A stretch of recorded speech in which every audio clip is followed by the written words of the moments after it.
Lights up bright, dope, Campbell Stadium is alive. Seminoles rise and fight to survive. Helmet gleam under that blazing sun. Florida State where champions run. Seminole sideline 365. Feel the roar, we're coming alive. Garnet and gold in the battle we thrive. This is our house where legends arrive.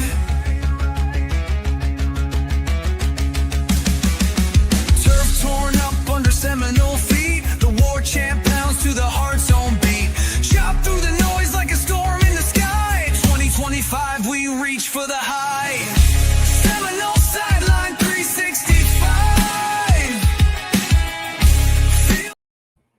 Welcome back to Seminole Sideline 365. My name is KB, and with me is the old man. Tonight we got a show. We're going to be walking through a preview of Florida State and Texas, East and- Texas East Texas A&M yeah, at Commerce. whatever they are. I'll and tell you later if you stick around. I'm going to tell you some of the most fascinating things about this team ever. Stick around. We'll be going through them and this matchup and what you should watch out for to ensure that you do watch this game, because I know it may be hard to. But yeah, we'll go through that, give you some things to watch out for, who we want to see, expect to see, and look out for. And then to wrap up tonight, kind of what to look out for around the ACC, interesting matchups, observations, and what interesting things, yeah, you should be also looking out for, big matchups and stuff like that. But before we get into that, before we start breaking it down, anything you'd like to go over, anything you'd like to discuss before, we hit the road? Let's see. Hey, Jalen is the first one in the house. Jalen, thank you so much. You're a loyal listener. We appreciate it. You're always here. Bring your comments tonight. We'll try to get them up. No, I had a busy day. I was up at 6:45 because I had a delivery coming for my new washer and dryer. How about that? I've been out. I didn't have a washer and dryer for the last. Hey, Mike, welcome to the club here. Welcome to the clubhouse. So I got my new washer and dryer in. They came in around 10 o'clock, something like that. But they give you this window between 7 a.m. and 7 p.m., which kind of locks you down for the day. Okay. Yep. So they brought them in, and they want 35 per the washer and dryer to hook up. I'm not doing that. I took the old ones out, got rid of them myself. If not, they want $50 to drag them off. This is Lowe's, okay? And Lowe's, Home Depot, they're about basically do the same thing. So I put all the new plug on the dryer. I put the hoses on the washer, and I'm running some test loads right as we speak. So I got them in the house, and these guys are in the trenches out there in my garage, and they're rocking and rolling just like the Seminoles. So that's good. And let's see what else. I had softball practice yesterday. All right. We take the field. We take the field on Saturday for game number 1. All right. And I'm slotted to play first base, but one of our retirees may come back because we're a little shorthanded. So we'll see what I play. But besides that, man, everything's good. How about you, KB? All good on this end. So yeah, excited for the game this weekend. Excited for the NFL to start as well. So we got a lot of football this weekend. We got a lot to pour through, including tonight. So I know you guys want to jump over there and start watching that. So we'll try to keep this straightforward, and we'll keep you updated on the score. You stay with us. Exactly. Yeah. And you also got some college football. I don't know if I don't think there's any big college football games on tonight, but obviously there's NFL tonight. On Thursday night. Yeah, that's true. But I don't think there is any. I don't know if there's any big college football games on Thursday night football games, probably because the NFL. But yeah, let's dig into it. So obviously, East Texas A&M comes to town. They obviously did play SMU last weekend in a top 25 matchup for them with SMU. and they got blown out as expected there. Mm-hmm. Interesting things about that game, it was 21-3 at half, which speaks to not to get too excited. This game is a little bit close, or closer than you would expect. When you look at the stats of the game, it's a little bit weird because total yardage is within 50 yards. I mean, they put up 350 yards against SMU. When you look at passing, they are 244 yards of passing against SMU. They rushed for not a lot, 107, held SMU to 140. It wasn't statistical, and they held the ball, I believe, for almost 40 minutes. They killed time of possession. They just couldn't cash it in, which is obviously where it counts. So they were pretty terrible in the red zone. I believe I had the stat here. They were 3 of 6 in the red zones. They couldn't really cash in as many times as they wanted, especially for touchdowns. That's where they really needed to get it done. But I would expect them, based on what they did to SMU, to put up a little bit of a competitive battle here. I know they're a younger program at the FCS level. They did not have a great season last year. But obviously, this is a team that Florida State needs to blow out. And based on some of the things, what you should watch out for is this should be a big day for the running backs. They performed. East Texas did not defend the run game against SMU very well. Like I said, they gave up 140 yards on the ground against SMU. SMU, they shot themselves in the foot multiple times with penalties in that game. They started to get it rolling in the second half and were able to chunk off some explosive plays against East Texas. And you saw the explosive plays last week for Florida State in the game against Alabama. And I would expect more of the same this year. So I would expect the run game, guys like Micah Danzy, guys like Jalen Lucas, explosive, fast players like that to have potentially have very big days on the day, just because I don't think, obviously, a team like East Texas is not going to have the level of athletes that Alabama does, obviously. But I don't know if they're going to, one, in the trenches, be able to stack up. Well, they shouldn't be able to stack up. And two, they're not going to be able to keep up with the speed of Florida State because Alabama wasn't either. So I would, one, look out for the running back impact. The second thing I would look out for is just overall run blocking and penetration there. They did not, obviously, play well against the run with SMU, like I said, in the trenches, and that comes down to blocking. And I hope the goal here would be get up by 28 points in the first half and then start getting some rotational alignment in. Because Florida State, obviously, you're not hoping for injuries, but you expect injuries. We want to see guys like Jacob Rizzi get in. We want to start seeing some of those depth pieces for Florida State get some time, because when we looked at last week, when we looked at the snap counts for last week for Florida State, they didn't have to rotate any offensive linemen, right? I think the starting lineman started the entire game, and no one Rizzi didn't play at all. Yeah. No Andre Otto, no Lucas Simmons, no Jacob Rizzi, no Jonathan Daniels. None of those guys came in, which is good because that means that the line was working. No one got hurt. That's how an NFL team runs the show. If you're not hurt, you stay on the field unless you're not playing well, then they pull you. Okay, so it's one or the other. So the goal would be, obviously, is dominate the trenches early, get the run game going, throw in some passes here and there, get up early, get up fast, and then put in those backups. Put in that backup line in Andre Otto, like I said, Rizzi, Daniels, Thompson. Get those guys in, get experience, get that secondary line time together. Even if it's against a team of a lower caliber, but get them time together in game action, real time, real competition. Not practice squad bodies, but where it can count. And so I think it's crucial that we get that time in with them. And then the third thing for me is I think it'll be a big time because Randy Pittman is going to be out for a couple of weeks. That was announced by Mark Norvell. He's going to be out for a couple of weeks. I think all FSU fans are hoping that he'll be back by the Miami game. I think it's crucial that he's back by the Miami game. As we talked about in our recap show from Alabama, he's a key receiver.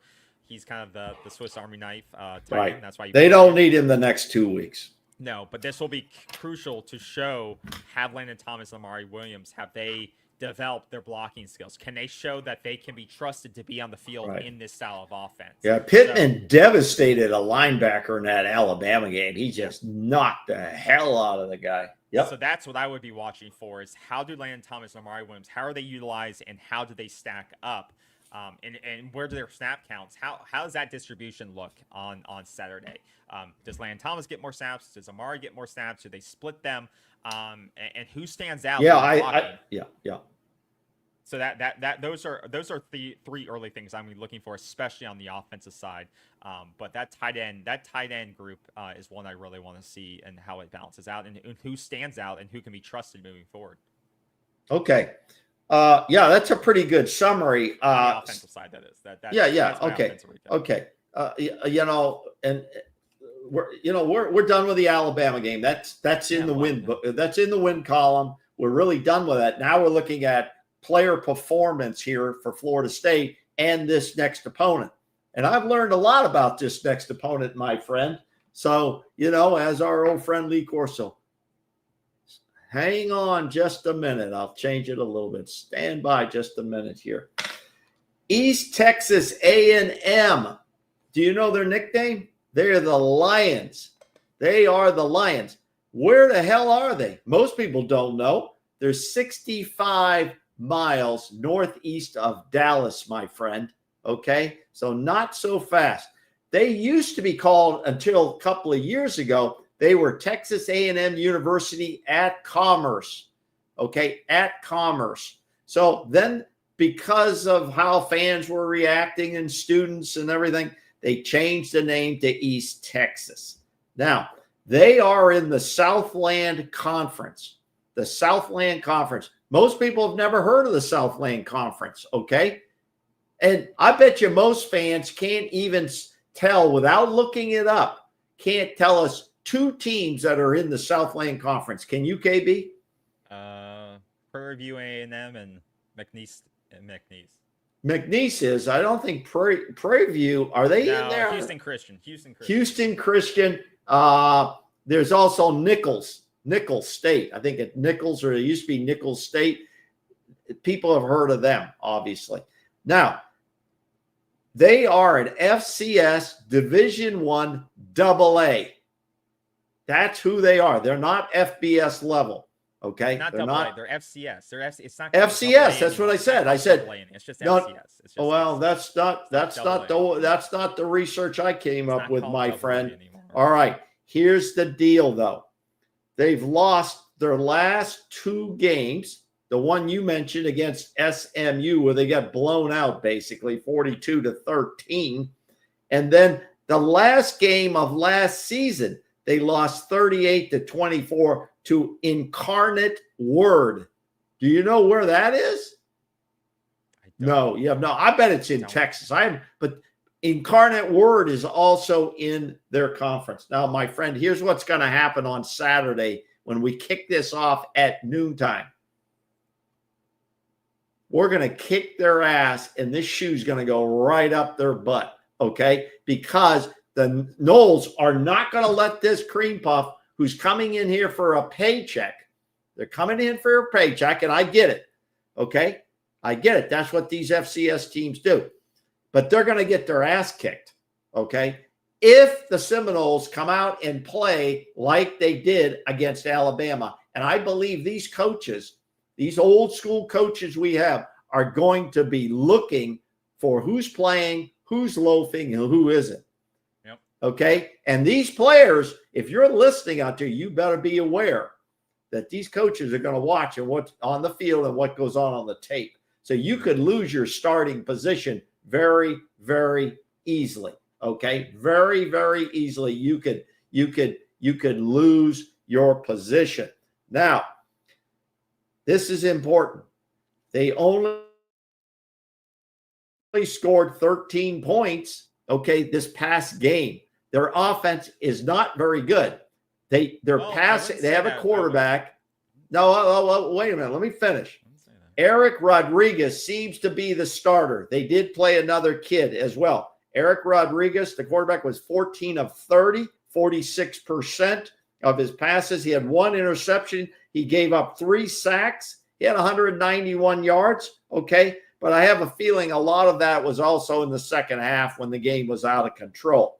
He is not a running threat. He is not a running threat quarterback. He had 9 carries for 13 yards. He had 1 touchdown. Probably, I think it was late in the game. I don't even remember. It doesn't matter. The 3 running backs, you want to remember their names. Ja'Shawn McMillan, he had 4 carries for 31 yards. So he's a little bit explosive. If he can find a hole, he can move through it pretty quickly. KJ Shankle, 4 for 28 yards.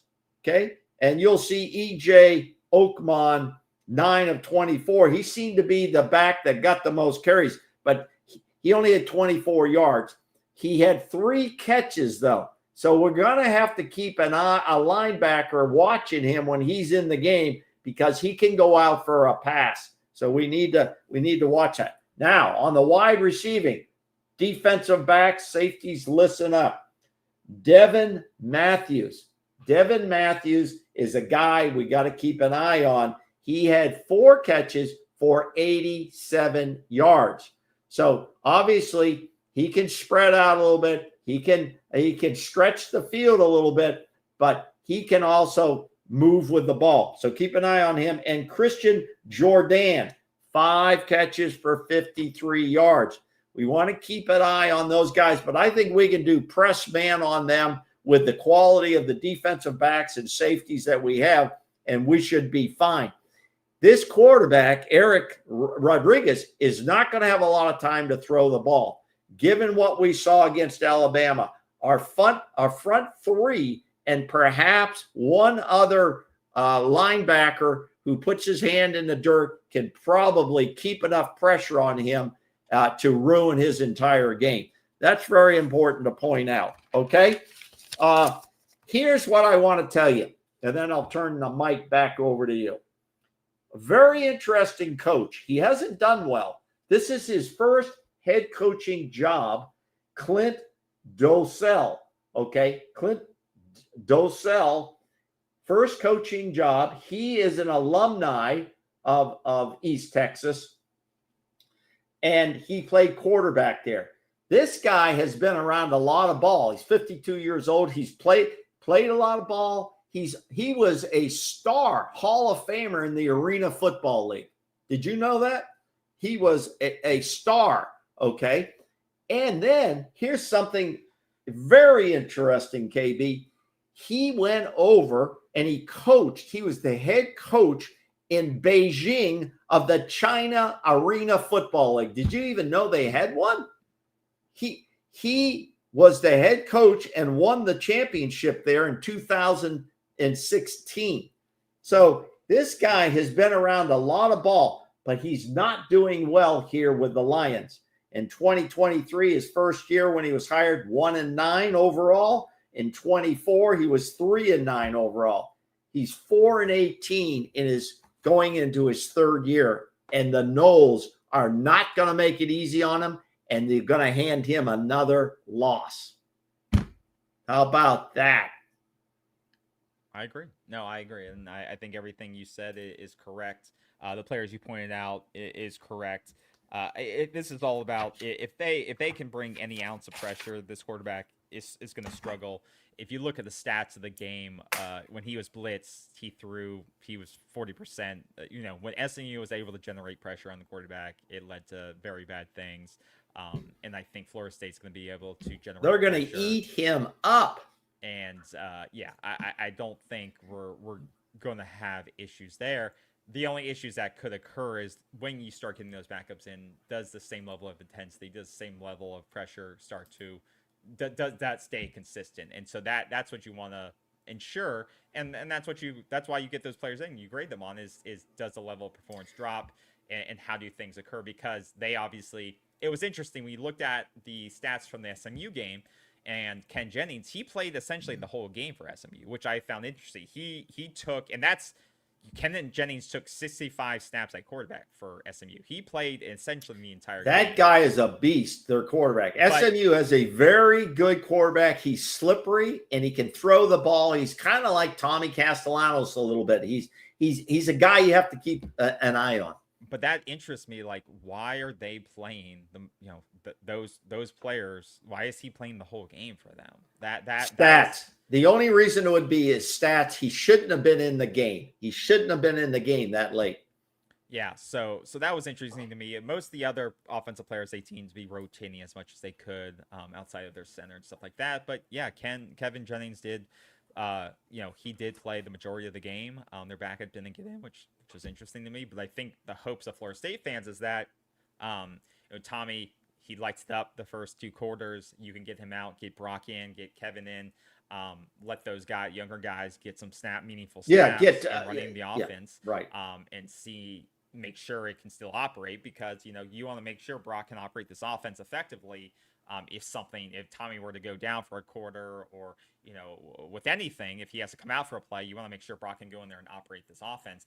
The other thing is staying with the offensive side of the ball. I do want to see some of those. I want to see Cam Davis in the game. Like everyone was at, where is Cam Davis? Where is Cam Davis? Well, I think we're going to see, obviously, I think we'll see a heavier dose of Cam Davis and see, is he ready to go? Is he still locked in? And I would hope that he is, after not getting any playing time last week. But I think this is his week. He's going to have the ability to showcase, is he locked in? Has he developed in the offseason? Is he ready to go? But with Roydell being out, I think he's going to have a chance to get 5, 10 plus carries and more snaps on the field to showcase what he has. So he'll probably have the opportunity to catch the ball a couple times. He'll probably have the opportunity to run it directly 5 times or so, and see what difference he gets to make against lower competition. I hope he takes advantage of that. Because once again, I don't want Gavin Sawchuk to have to carry the ball 10 times. I don't want Jalen Lucas. I don't want him to have to carry it 10 times, put his body on the line. Jalen Lucas got hurt, I believe, in the second game. Like, these guys don't need to be in the game this late, right? Get Cam Davis in, give Keziah Holmes, get him more, get those guys who are deeper in the roster the time now. But the guys I do want to see potentially, and you may disagree with me on this, like, do you want to see Deuce Robinson and do you want to see Deuce Robinson on the field more? Because he didn't really get going during the game. Do you want to see the receiver who dropped the ball, Javian Boggs, do you want to see him in the game late to get that juice flowing on the field? Because once again, he showcased it, but he's a freshman. Yeah, he needs to get it going. So how deep do you want guys like Deuce Robinson and Javian Boggs, starters on the offense? How deep do you want them to go in the game? If this is even I want my starters. I want my starters in the game to have the game well in hand. Okay. Any coach wants to get the game well in hand, and we should get this one well in hand by halftime. Yeah. This game should be 35-3 by halftime. Okay. At this point, I'm now evaluating, did my starters, the guys I need on the field in the big games, did they have an opportunity to grow their confidence? Did they have the opportunity, especially the skills guys that you mentioned, did they have the opportunity to put the ball in their hands and gain enough confidence so I can take them out of the game? Okay, that's going to be an individual coaching decision. But as a head coach, I'm always worried about when I'm up in the games in hand, I don't want to get anybody hurt. That's my biggest concern. And I would be talking, if I'm Norvell, I'm talking to the other coaches, why is Deuce Robinson still in the game in the middle of the third quarter and we're up by 30 points? But this is where I'm at. Now, wait a minute. Let me finish. Okay. If we're working on things, if we're working on route plays between the quarterback and Tommy's still in there for some reason, but I don't like that, because you can lose a guy even though we don't need him for probably the next couple of weeks, you can lose players, and you can lose a guy for a long period of time for nothing. So that is a decision that head coaches and position coaches must make.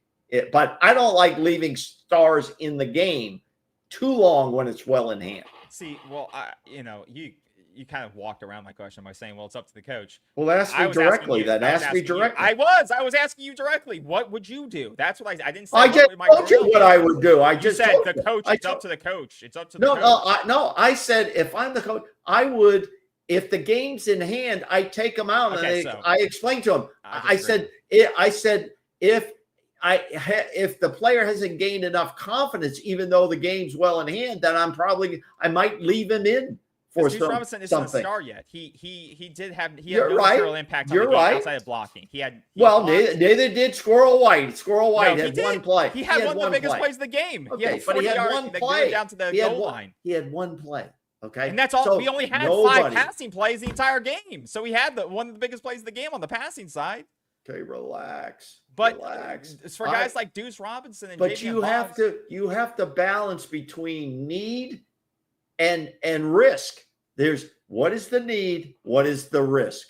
The same thing is going to be with Tommy Castellanos, who wants to play every play, and he also wants all of these guys want to get the best stats they can.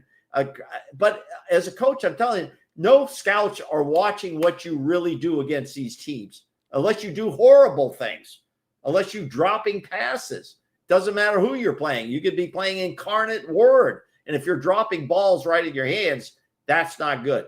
But if you score big touchdowns against this team or Incarnate Word, nobody cares. What I care about is what do you do in the Big 5 games? Okay? All right. Now, do you want to hear what the coaches said this week? No, I don't care what the coaches say. They just say the same shit every. No, they don't say the same shit. Well, Mike does. Okay. Well, Mike does. I don't have anything on Mike. What I do have is I have some stuff from the other coaches who I do like. And if you want to hear a couple of the things they said, I'll be glad to give them to you. Would you like to? What'd they say? Okay. First of all, here's a coach I love to listen to. Okay. And that's Coach Herb Hand. Offensive line coach Herb Hand. Some of the fans out there probably don't even know who he is. I like this guy. He came with Gus from UCF. Herb Hand is all business. He is classic old school. When he gets to the platform, he's there because they've asked him to be there. He's not joking and smoking around with these reporters who are trying to be nice. They're scared of this guy.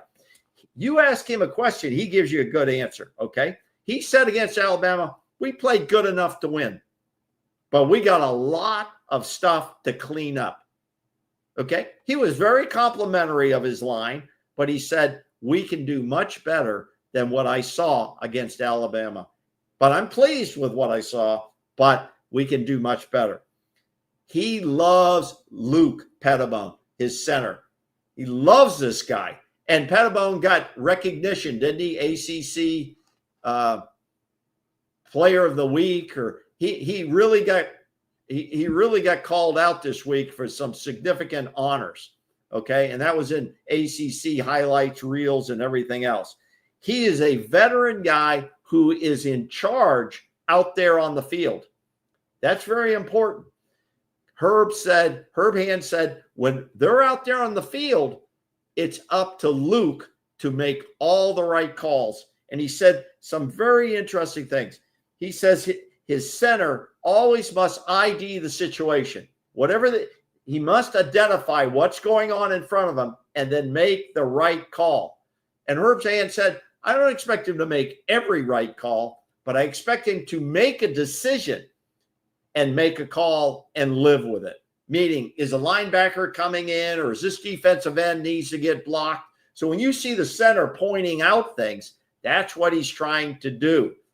Okay, that's what he's trying to do. He didn't say this, I say this. If we lose our center, Luke Pettibone, that's going to change the chemistry of this line. He is invaluable. He's as valuable probably as Tommy Castellanos. Those two guys got to stay on the field for us. He called Jake Rizzi a stud, and you're going to see Jake Rizzi. Jake Rizzi is going to play football, and he goes, he is so valuable that I know I can plug him in at any position.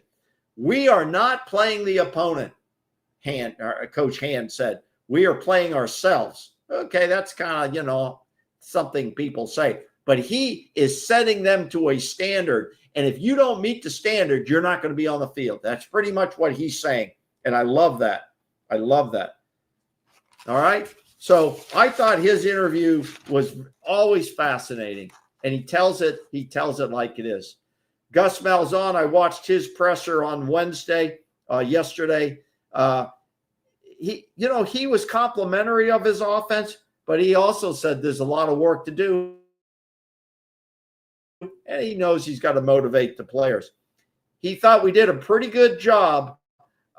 We did a pretty good job when we had short yardage, 4th and 1s. We had like 3 of those, I think. 4th and 2, 4th and 1 that we went for. Okay. And we got them. We got all of them, I think. I think we got 100% of those.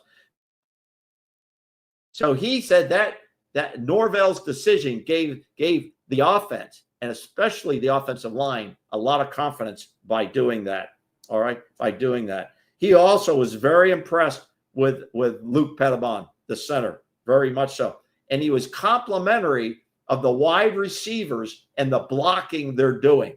Hard, dirty work, he called it. That they're taking care of that stuff. And if they're not doing that, they're not going to be on the field.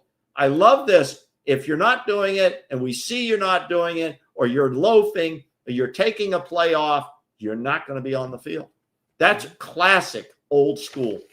That's classic old school. That's not the picture of Ryan Williams from Alabama, wide receiver, walking into the locker room with a teddy bear in his arms. Okay?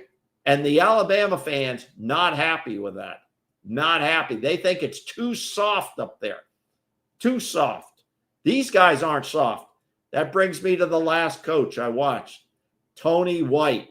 This man is all business. Same things apply to what he says about his defensive side. He's impressed what he's seen, but there's a lot more work to do. He likes the physicality. Tony White is all about physicality. Little comes up and bangs people. He liked that. He likes seeing that physicality. He likes 6 guys coming to the ball.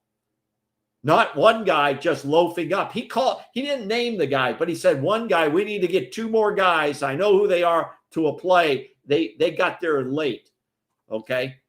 I bet you that gets everybody to the ball. And everybody was running to the ball. Called out the Desir twins again. They're getting a lot of publicity from Tony White. Mandrell Desir especially. Always playing hard as a freshman out there playing DN. Said he held up very well against, who was it? Proctor, their tackle, Alabama's tackle, yep. All-American tackle. Held up very well against him. Bright future for Daniel Lyons.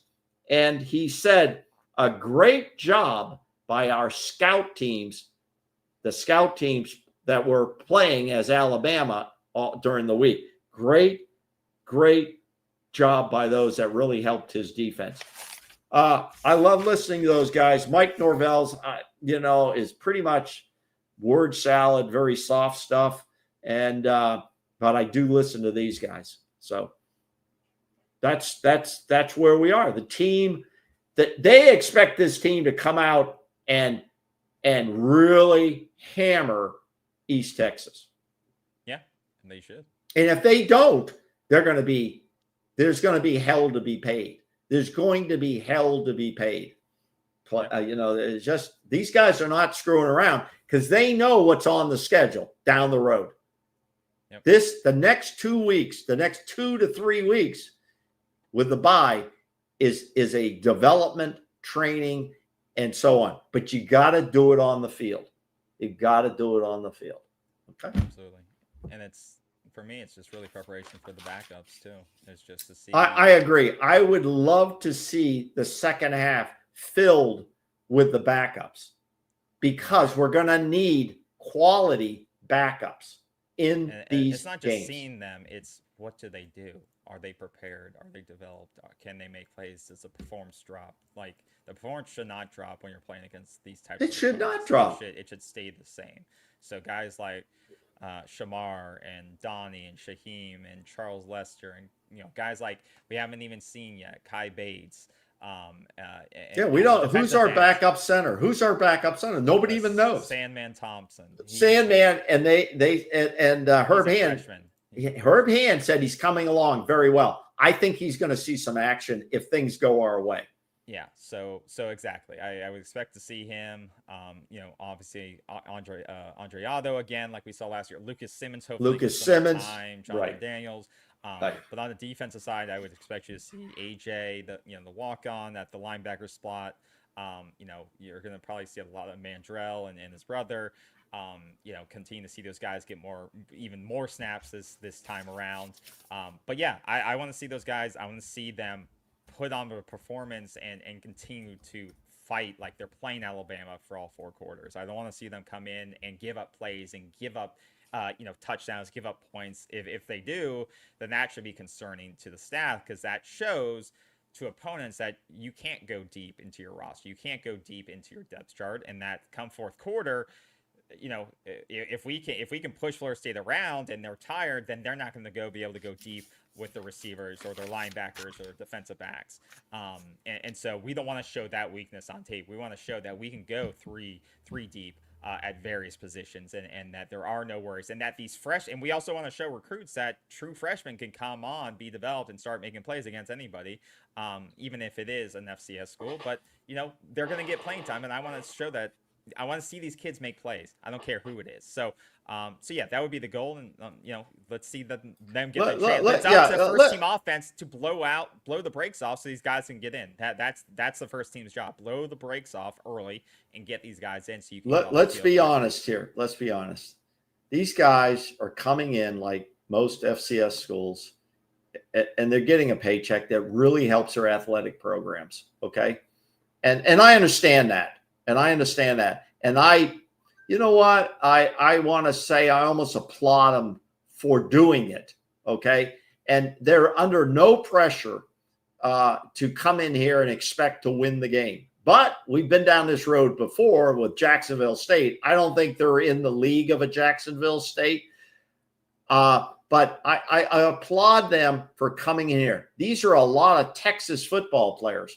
Now, Texas football, high school football, is probably the best in the country. Some people would argue Florida is, but I say overall, Texas has a pretty damn good reputation. These guys are the ones who have been passed over by much bigger D1 programs. And so they have a little bit of a chip to play. This could be a thrill for them to come into Doak Campbell Stadium. I expect it's going to be fairly full. I don't know if it'll be a sellout. You can easily get a ticket. No problem. Go on one of the third party like TickPick or somebody, and you can get a ticket under $25 and have a good evening. But this is going to be a thrill for these young men.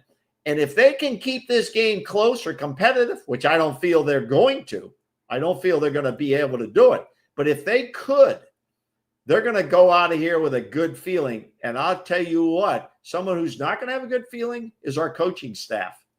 And they are going to blow this football team up. So let me tell you, Knowles, if you come out here and you're lackadaisical and you're just screwing around and you're turning the ball over and you're allowing this team to hang in there with you and you're not putting out the effort, these new coaches are not putting up with this crap. This is not the old coaching staff.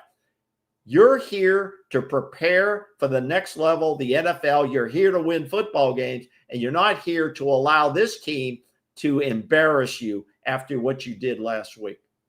And you said something earlier about, Florida State, these players, the players on the field don't really have anything to play for because it's FBS versus FCS.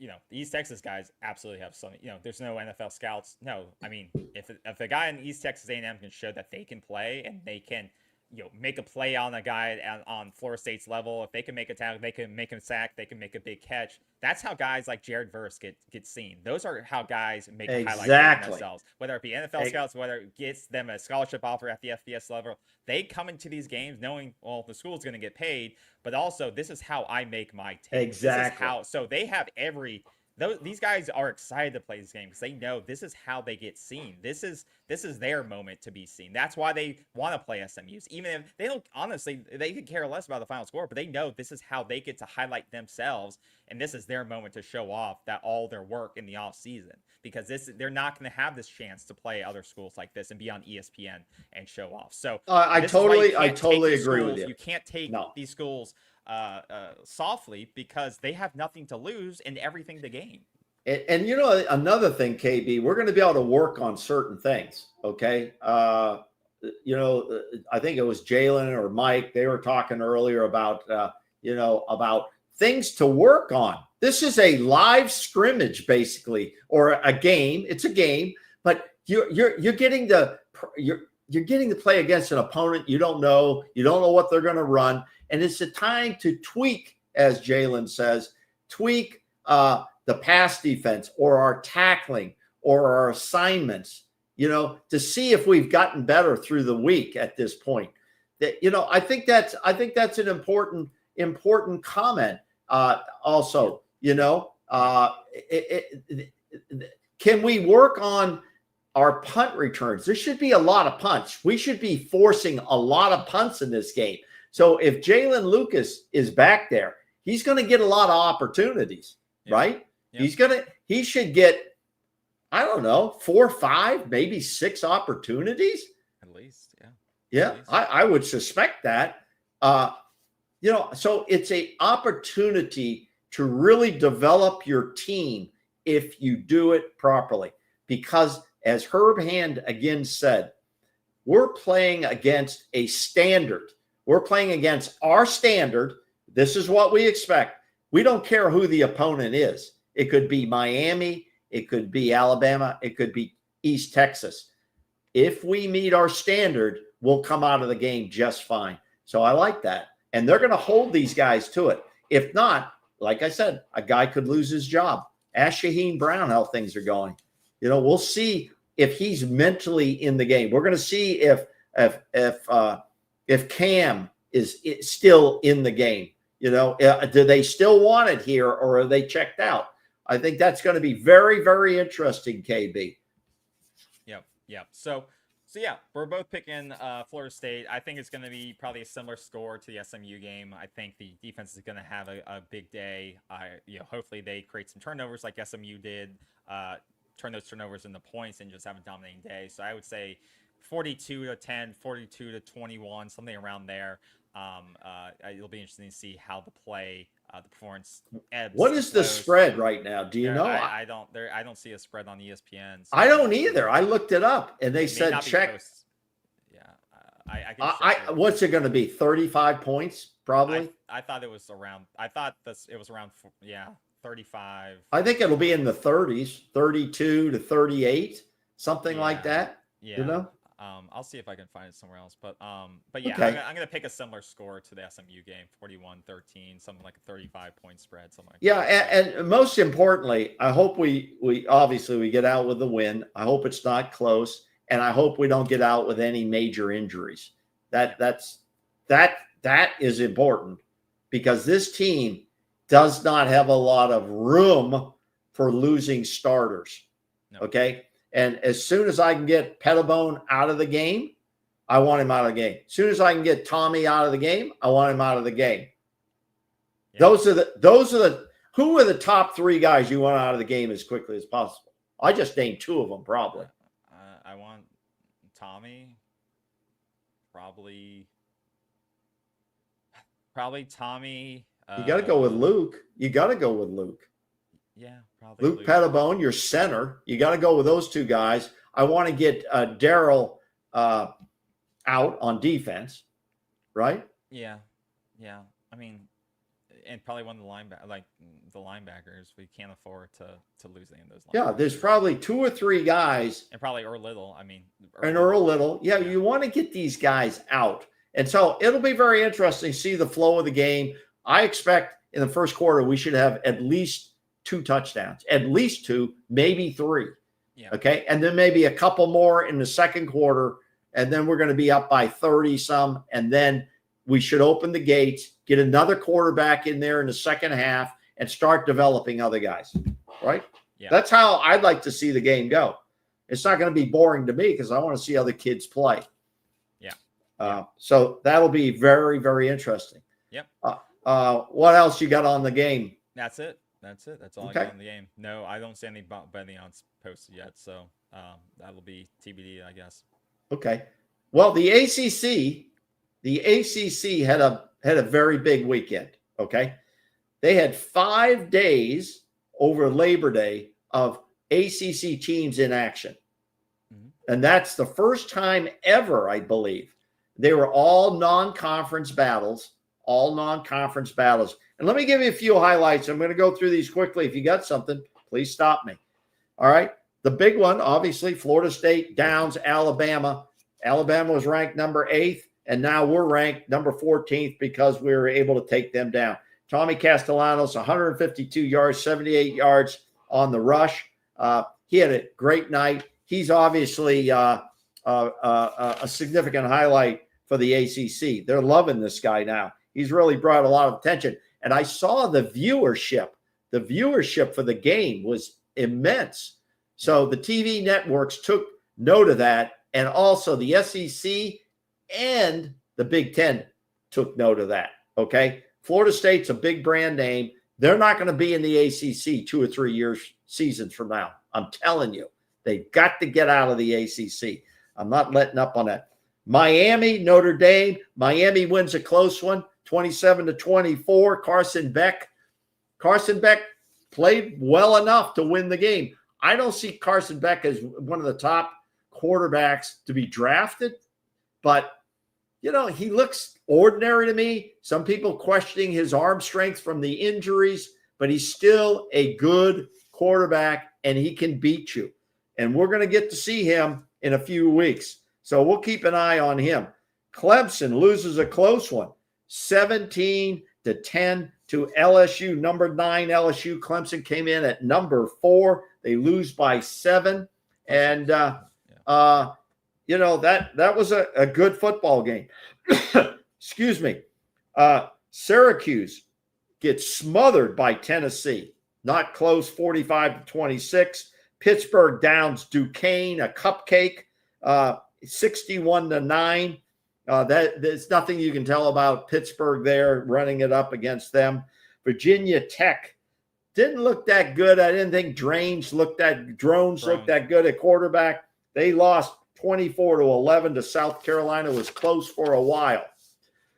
Stanford goes out, plays Hawaii. They had a nice trip to the islands, but gets beat 23-20. That'll be not a good Stanford team. No. NC State beats a rival there in Carolina 24-17. Not an impressive score against East Carolina, but East Carolina's always plays you pretty tough. No, that went down to the final drive too. East Carolina. Yeah. So that was a pretty close game.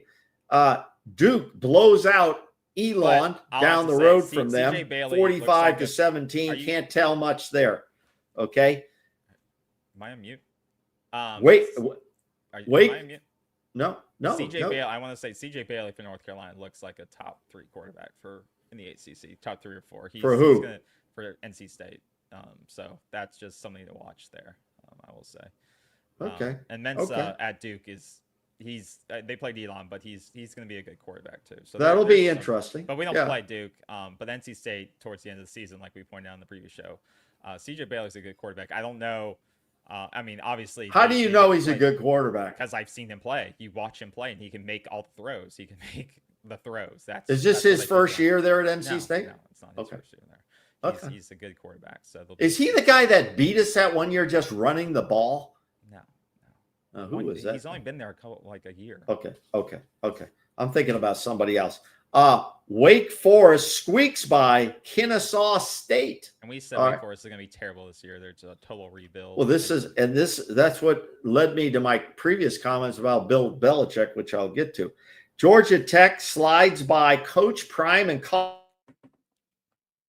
Colorado, which was a good game, 27-20. Haynes King had a very, very good day there. Okay. Haynes King was throwing the ball well, and he was also running the ball well. His legs are reminding me of the game in Ireland against us. He's a legitimate, he could have gone somewhere else in the portal, and he did not. He did not. So hopefully they took care of Haynes King because he's a legitimate quarterback. Hopefully they is he a senior? Brent Key is a very Brent Key's a good coach. He's a very good coach. Very good coach. Is Haynes King a senior? Is he out of eligibility? He started his career at Texas A&M. Yeah, he's been there a long time. SMU rolled up East Texas A&M, our next opponent. We've already talked about that. BC slaughters Fordham. Fordham's an FCS school. You know, they're up east, almost like Ivy League. Aren't they Ivy League? Are they in D1? I don't even know. 66-10. So BC thinks they're rolling. Well, they played nobody. Louisville crumbled Eastern Kentucky 51-17. Can't tell much from that, but Louisville has got a good ball club. They're going to challenge for the ACC crown, and they got a good coaching staff. So let's watch out for them. Virginia washed down Coastal Carolina 48-7. I don't think you can't tell much by these scores because they're not playing somebody up to what I would say expectations. The spread was only 13 points in Virginia. Yeah. And I told you, Virginia, they overhauled their team and they brought in a real quarterback. Chandler Morris is, he's a good. He's been I've heard he's good. He's been a lot of places, but he's a real quarterback. Okay, they got a hired gun. That's why I think that Virginia game is going to be a little bit trickier for Florida State because it's not. I don't think Virginia's going to be a total pushover, but they'll be interesting. No, I don't think there'll be any total pushovers that are ACC games for us. I don't think we're just going to wipe people out because we beat Alabama. They put up 500 yards of offense. That's okay. I don't care who you're playing. Coastal Carolina lost their quarterback. Didn't he go in the portal and he didn't left? Play defense, does he? So they still put up 500 yards on that defense. Well, but if you don't have any offense and you're just punting the ball all the time, KB, that's not helpful. That's not helpful. That's what happened to the Knowles last year, right? They couldn't put up any points, so they're punting the football. Their defense is on the field. If our defense is on the field all the time, we're going to be in trouble too. They had basically the similar time of possession. They had the ball for 27 minutes. Okay. All right. Cal, believe it or not, Cal bested Oregon State 34-15. Has Cal improved or is Oregon State just horrible? No, Cal's quarterback is good. I mean, a lot of people like the Jaron. I can't say his last name, but they like that kid. Yeah, I've heard his name. They say he's okay. We'll find out. And then in the Belichick, I've got a 40-year-old girlfriend that's 40 years younger than me. Girlfriend debut gets crushed by TCU. I don't know how many people watched that. That was a horror show. It was literally horrible.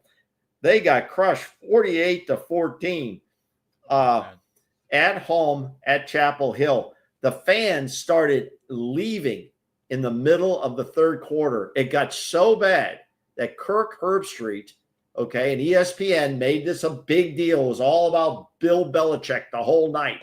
All the videos, all were, it was like a legacy trot. He had to bring out his dog, put the dog in the booth, and put headphones on it. That's how bad it was. And that was embarrassing. People were leaving. The fans were scared to boo him, though. Most people, they would have been booed. They just left quietly. It was embarrassing. Now, I said this to you earlier. Bill Belichick is going to win at least 6 games. They're going to win at least 6 games. If they don't, you said they were going to win the ACC. They have the soft title. I said they have a soft conference schedule, a very soft schedule. All right, and I think it's open to argument if he can straighten it out here in a couple of weeks. He could be in there. Who do they play? They play nobody. We already talked about this. They play Clemson. They're not. They play Clemson. They're not going to win more than 6 games. They're not. Well, I said they'd win 6 games and go to. No, you said they would be in the ACC title game. That's what I said they could. A week I ago. said they could contend. Okay, given their schedule. My point is they have a very soft schedule. I wish the hell we had that schedule. Don't you? They play Clemson. That's their biggest. They're going to struggle every week. They're going to struggle. But you know what? Let me say this. He looked so unenthusiastic. He wouldn't even break into a jog coming out the tunnel with his teammates. I know this is the Bill Belichick look. I'm not sure it's going to work here at the college level. And that's our highlights from week 1 of the ACC. What else you got to say about week 1 of the ACC? Nothing. I think yeah, you covered all the games. I think like I said, I think there's some pretty good court. I think there's some really bad teams, and there's a couple really bad teams in the ACC. Wake Forest is one of them, but I think there's some improved quarterback play. I think the kid out of California, a really highly recruited quarterback. Can't pronounce his name, so I'm not going to try to. But that kid, I mean, they surprised Oregon State. They really did surprise. They beat the spread by a lot. And that's not, that's not going to be an easy game for a lot of people having to travel out there. Yeah, they're playing him right away, which is interesting to see and cool to see. So yeah, I think there's some really good, I think we're lucky we don't have to go. They're playing Stanford instead. One of our 2 wins last year was California, and they were garbage. But I think that'll be interesting. But yeah, there's a lot of good quarterbacks in the league this year. So it's fun to watch. But yeah, that's it. That's it. And I think this weekend, just looking ahead at who to watch this weekend in the ACC, there's some still some. I mean, we got spoiled last weekend with the games for just across the country. What's the big matchup in the ACC? Big matchup in the ACC: Duke and Illinois Friday night. Saturday, 12 noon during the Florida State game. Illinois is 11 in the country, if you can believe that. I don't know, what that's based on but yeah, it's too early. Yeah. So I think you watch that game if you have 2 TVs or the simulcast. If you have the YouTube TV multi-box, take a look at Duke's quarterback. The spread's 3 points right now, which I think will be good. It's at Duke. Yeah, the quarterback at Duke is going to give them a chance in that game. I still think they're figuring out the defense there, but that'll be an interesting game. This matchup too, like I said, Virginia with that rebuild offense will be interesting against NC State, who struggle against ECU, but again at home. I think this will be a good gauge of I think is Virginia back? Yeah. Is Virginia rebuilt? If they defeat NC State, that'll be a good barometer of where NC State is really and where Virginia is, and how difficult that Virginia game will be for us in a couple of weeks here. Because that game is coming up for Florida State on September 26th. That's our next real game after Kent State, right? So that's a game I think Florida State fans should look at too, putting your multi-mocks Well, we have a bye before then, right? I think we have a bye before that's our next Virginia. After Kent State. Yeah, we'll keep an eye on them. We'll keep an eye on them. Yeah. To look at for real. Outside of that, not a ton of good games in the ACC. But those would be the 2 I would highlight for you. Maybe this Michigan State. Well, let's see how well Boston College does against Michigan State. Yeah, everything else is pretty garbage outside of that. So yeah, stay tuned there. Yeah. Okay. Virginia, NC State though, highlight that one. Very good. Now, just a quick note: Luke Lautz of our basketball team, he's getting some guys in. He's bringing some guys in. Yep. And, I'll give him a lot of credit. He doesn't have a lot of money to throw at this program right now. I think Alford has maybe opened up the purse strings a little bit to help Luke. And I think Luke Lautz, who comes from the NBA, which is good, these kids who come in, he's going to get an NBA standard of how to try to develop these guys, or be honest with them that he doesn't see it. That's what somebody wants to know, okay? Not sugar-coated. I give Luke Lautz a lot of applause for so far the group he's bringing in, and he just got Colin Powell, and then there was another guy Brandon Bass Jr. Yeah. So they're starting to make a little bit of noise. Now the question is how quickly can he get them to play with each other, just like the football team? How quickly can you bring these guys together? Because you know what? He doesn't play a cream puff schedule up front now. He has scheduled some very tough teams if you look at the schedule. Okay. But I think that's a recruitment tool too. I mean, honestly. Yeah, they're national type games. That's right. Different than football. Right. Guys can mesh faster. It's tough. Right. You've seen how tough it was for Kentucky when they brought young guys in, and Calipari struggled with that for a while. Right. But it's a recruitment tool. When you have a tough schedule, you get on TV more, you get highlighted in those matchups, and even if you don't win those games, it's still taped for the next level. It's used as a tool to You're show exactly scouts at the right. next level that I can compete with top talent, regardless of win or losses. We're Right. gonna put you on TV. We're gonna put you in the best place to develop and be seen. And so, And the smart. TV revenues brings more money into the purse. It's a win for everybody. This is exactly the formula that Bobby Bowden used, as I've said before. When he took over the program, Florida State's finances were not good. They were in bad shape. He took the program on the road, played the Ohio States, the Notre Dames, the Nebraskas, anybody he could get his hands on. He took the team on the road. It helped his recruiting. It helped him more on TV, and it helped the finances. It's a good way to approach things. And I like Coach Laux, and I hope the fans will stay patient with the program. Okay. And I think I like what he's doing. I like what he's doing. And Link Jarrett, the other Florida State coaches in all their sports aren't sitting just doing nothing. They're bringing people into these programs. And so they're trying their best to meet the expectations of this university, which is to win championships. That's it. That's the expectation. Yeah. Speaking of getting guys to the next level, this quote came out, I guess, in one of the conferences. I saw today, this.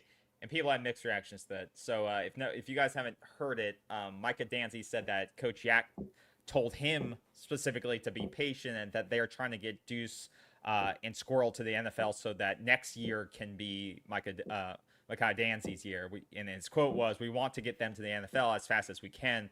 I want them to do what they can do best." So essentially telling him, like, we're going to highlight those guys. So they're going to be essential to the game plan, and you kind of wait your turn. I don't have any problem with that. I don't have any problem with what Danzy says. No. I think you have to level with people these days. What is wrong with leveling with people? Okay. And that is, hey, and so the kid understands. That was one of the quotes from one of the coaches I listened to this week. He said, I think it was Tony White. We told some of the freshmen they were going to play in the game and they could play significantly. We wanted them to know that up front. And then when the game started, no matter what the score was against Alabama, they were playing. So we told them they were going to play, and they did play. We're not going to tell you something just to mislead you. So I think Coach Yak, if he said that to him, so be it. What's the big deal? Why is everybody making it a big deal? I think some people in the comments were saying that, like, this could be negative recruiting, that, like, hey, if we're going to recruit you, but you're not going to, that, hey, if you can't go to Florida State, they're going to that's prioritize certain bullshit. players Yeah, that's over all. You're not going to be able to. I know.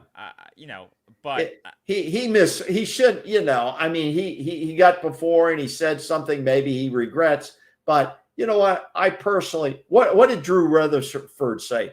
Go back to Drew. I don't think this. You don't think? It's a pirate. Yeah. So there's a lot of trolls out there, and they don't. It's bullshit. The kid was being honest. He was given honesty from his coach, and he said it. So what? All right. Yeah. But I don't have any problem. But that's the thing. Danzy understands what the coach is saying. Like, the guy was being honest. He says, "Hey, we want to do what's the best. Let them do what they do best. Like, the best players or who's performing are going to be out there. Like, right. No one's like, the goal is to get people to the NFL. Like, that is the goal. That is the ultimate goal. The ultimate goal is to win." But the ultimate goal also is to develop you for the next level. Yes, that is the that's right. Goals, but that's one of that's them. Right. Right. So right. I'm not upset. No, I'm not upset. I could see how there's ways that garbage people could turn that into a negative, but I don't think a guy like that, guy like Danzy's, I don't think he's offended by that. I think that's why he said it. He's like, I get it. Like, they're gonna I think Danzy will learn. Don't push out your teammates' names. In circumstances like this, maybe you don't need to do that. So it's a learning moment. But I think the kid is going to play a lot of football. Yeah.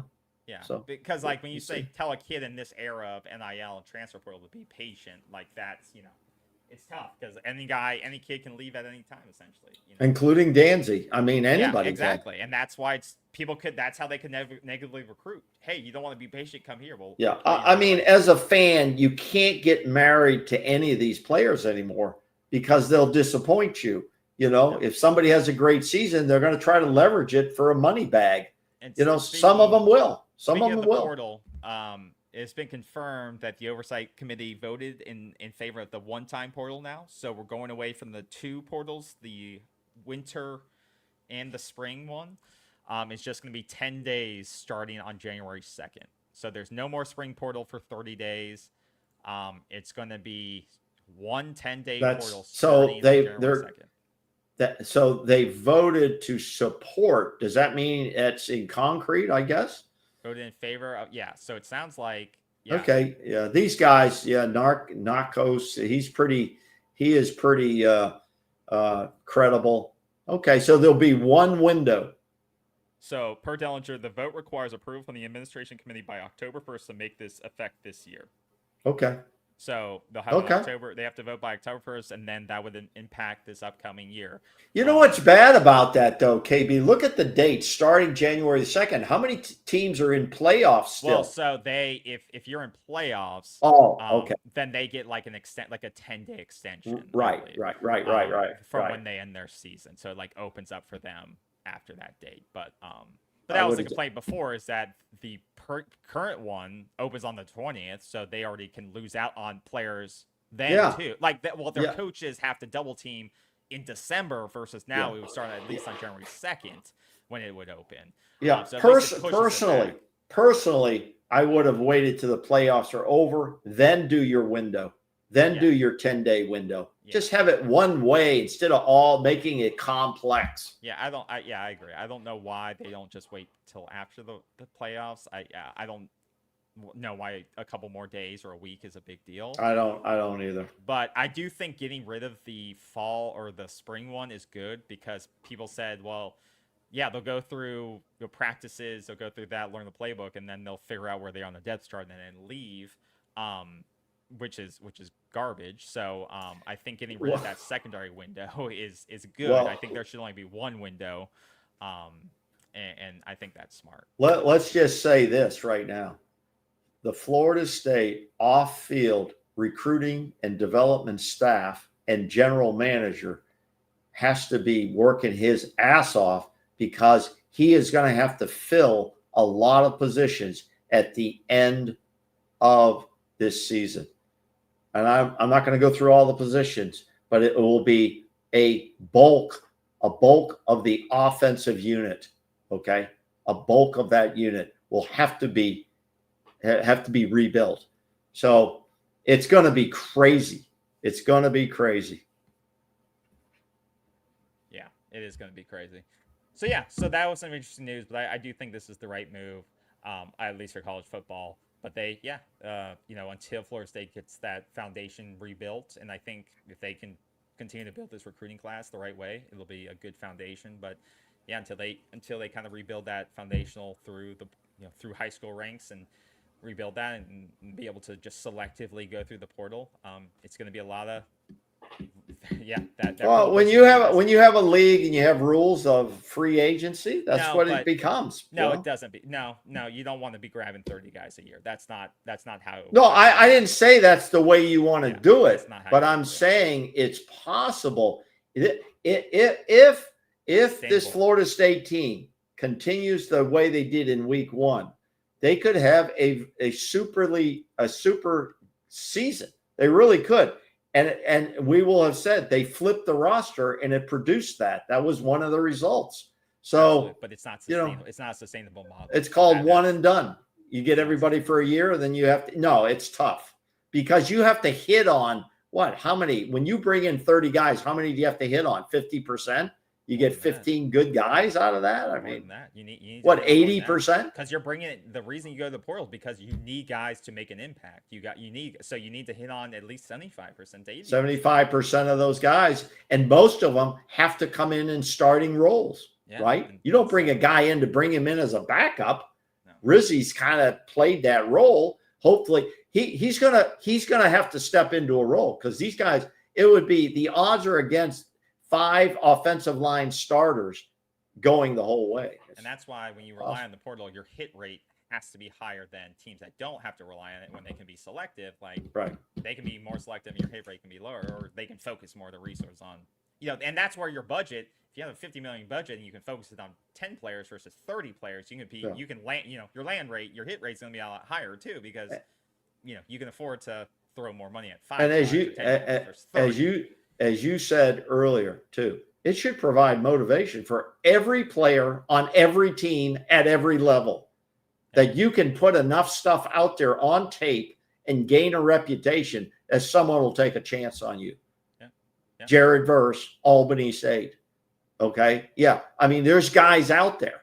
Okay. So your motivation in the game when you have an opportunity should be very high.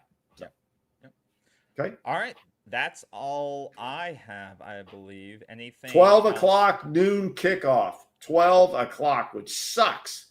And it could be, I think it'll be a nice day. I don't think they're going to have rain, but it's going to be hot. So, but these guys come from a hot climate in Texas, so that's not going to be a problem for them either. Yeah, I don't think it will be for the fans. One last thing I forgot I bookmarked this, get your thoughts on. So apparently, and I don't know if this is troll or not, but apparently Mario Cristobal sat Florida high school football coaches that weren't kind to the university in the nosebleed section for the Notre Dame game. He's that what? Just say it. What happened? No. He sat Florida high school coaches in the nosebleed section if they weren't sending players his way, essentially. I don't believe that. That's crap. There's so much crap out there now. I don't believe half of it. Yeah, that's garbage. That's garbage. Yeah. I wouldn't put it past him. Yeah. We'll see. Well, guess what? Do you think that motivates them to send more players? I mean, that's if they're I didn't say it's smart if he did it, but if they're good character people, they say, screw you. I ain't sending you anybody. You should treat everybody the same, whether you send someone or not. Okay. He's an ass. Okay, just like the Miami fans. They're an ass. I don't know who's worse, Florida fans or Miami fans, but I'm thinking Miami fans. Okay, Florida plays USF this weekend. That'll be an interesting game. I'm going to watch that. Yeah, that will be an interesting game. We'll learn some stuff there too. Yeah. All right. So everyone, thank you again for tuning in, watching, liking, subscribing, sharing with a friend. Have a great week. Please hit that subscribe button if you haven't. We appreciate it. Enjoy the games this weekend. Write down your notes, your thoughts for our recap show, whether that's Sunday or Saturday. We'll, hit the notification bell so you know when we do that. And also, take a look at some of the ACC games that you can bring your notes for those, because we'll obviously kind of be doing some recap of those, because hopefully this game's a blowout and we don't have much to talk about. But we'll also be kind of doing news around the ACC as well. So enjoy your weekend. Give your score prediction. What's it going to be? Give the final score. 41-13. Okay, I got 58-12. There you go. All right, everyone, we will see you next week. We will see you soon. Hit the bell. Have a great weekend. Stay safe out there. And as always, go Noles. Go Noles. Tomorrow's Friday. See you guys. Seminole sideline 365. Feel the roar, we're coming alive. Garnet and gold in the battle we thrive. This is our house where legends arrive. Every yard we take